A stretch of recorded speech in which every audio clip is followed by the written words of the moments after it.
So the Cincinnati Bengals defeat the Atlanta Falcons 35-17. Going into this game, I felt as if Joe Burrow and this offense, the Cincinnati offense, was going to run roughshod all over Atlanta's defense, and they did. But I still felt as if Atlanta was going to somehow make it into a game. So far this season, they've actually made comebacks by sticking to their identity. But of course, that's not going to work all the time. Teams aren't going to let you run all over them, especially when they know that you can't really throw the football. And in this game, the Cincinnati Bengals came out throwing the ball, getting the ball out of Joe Burrow's hands quickly, just like they did last week against the Saints, because that offensive line isn't very good. I still don't have a whole lot of faith in Cincinnati's offensive line, but then again, they are going up against Atlanta's defense, Atlanta's front four, which has been better than what I thought they'd be, but it's still not a dominant defense. It's still not a dominant pass rush. They're more effective when they blitz, but then again, the Saints defense hasn't really been all that great either, but still, it's still miles ahead of Atlanta's defense. But anyway, on Cincinnati's first drive, Joe Burrow throws a 60-yard pass to Tyler Boyd, and on that play, Richie Grant, I believe,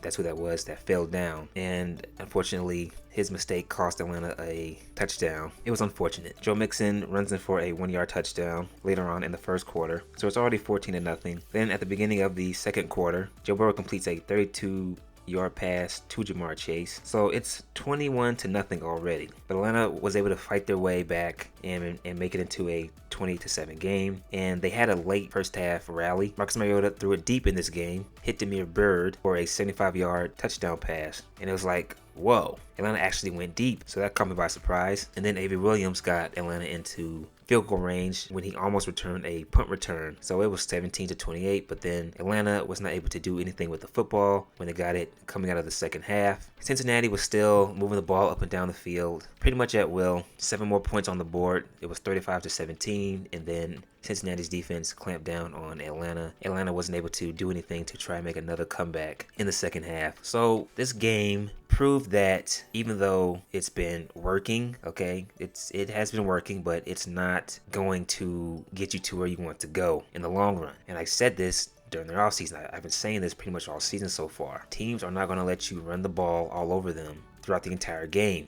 Cincinnati was ready for Atlanta's ground attack. They kept crowding the line of scrimmage, had 5 guys at the line of scrimmage, had 2 linebackers in the box. They were ready, and whenever Atlanta was forced to throw, Marcus Mariota couldn't really find anybody, and when he tried to get out of the pocket and buy some more time with his legs, Cincinnati was ready. They stayed disciplined in their pass rush lanes. All in all, it was just for the most part, it was just a beatdown, really. It was just a beatdown.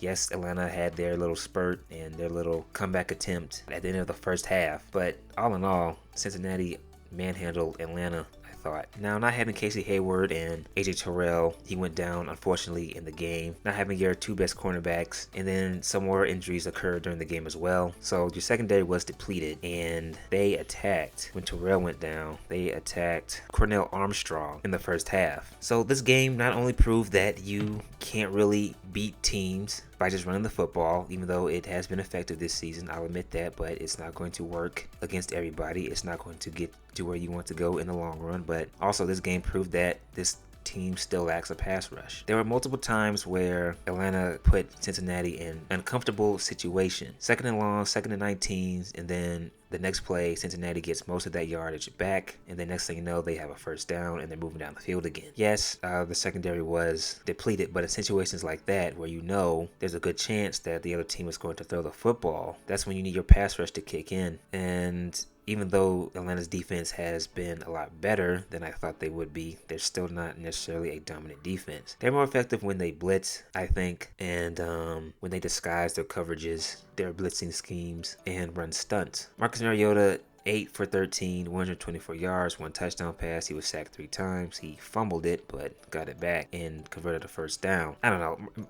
Performances like this, Marcus was Marcus. That's all I can say, which means he was good in Marcus Mariota standards. Tyler Algier, 16 attempts, 50 yards, 1 touchdown. Caleb Huntley, quiet day, 6 attempts, 22 yards rushing. Damian Bird, 1 reception, 75 yards, that 1 touchdown that he had. Olamide Zaccheaus, 3 receptions, 31 yards. Drake London, 1 reception, 9 yards. Kyle Pitts, 3 receptions, 9 yards, So this is Atlanta's defense, and not defense, this is Atlanta's offense. I didn't think that they would run the ball this much. I did think that Arthur Smith would still sprinkle in some passing plays for Mariota, because in games like this, you're going to have to throw the football. You got to take chances. Now, people are saying, put Desmond Ridder in. It's not a guarantee that Desmond Ridder would have jumpstart the passing attack for this offense. It's because you put a brand new quarterback in a tough situation doesn't mean the end result is going to be what you want it to be. Desmond Ridder could have came out and thrown 2 interceptions, for all you know. As far as Atlanta's defense, Grady got a sack, D'Angelo Malone got a sack, the rookie, Lorenzo Carter got a sack. Those were the only 3 bright spots for the defense for Atlanta, honestly. Cincinnati,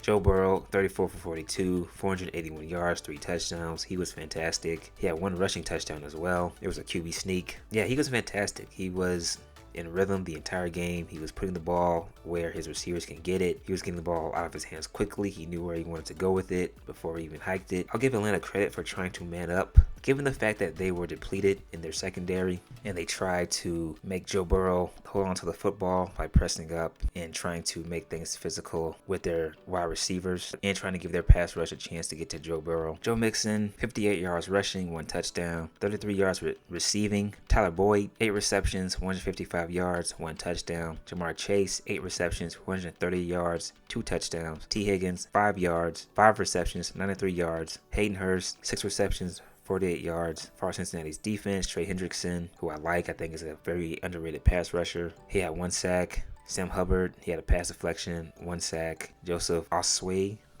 1 sack. Just all around, just a beatdown, really. Just a beatdown. So this shows that Atlanta really isn't there yet. I'll give them credit. They have looked better than I thought they would, but all in all, this is not a recipe for playoff success, for championship success. And again, I didn't think that Atlanta would run the ball this much. Thought Arthur Smith would at least try to give Marcus Mariota some passing plays, have him come out on first down, 4 wide, 5 wide, and give them a chance. As far as Cincinnati, they continue to win. It seems like they're finally in the groove. They had a shaky start. They're starting to look like Super Bowl contenders once again, and they have the pieces to do it. But before I go, I just want to say, I want to talk about this last week, but I don't want to seem like a party pooper. I go on social media whenever the Falcons win or lose. I want to see the comments. I usually go on Instagram. Last week it was Mary Gota, where the Mariota haters at? Super Bowl, and you're going undefeated, and playoff bound. People calling into the radio. This is the team, and this can work. Yada, yada, yada, yada. All this BS. Now this week, Mariota's not the guy. We need Ridder.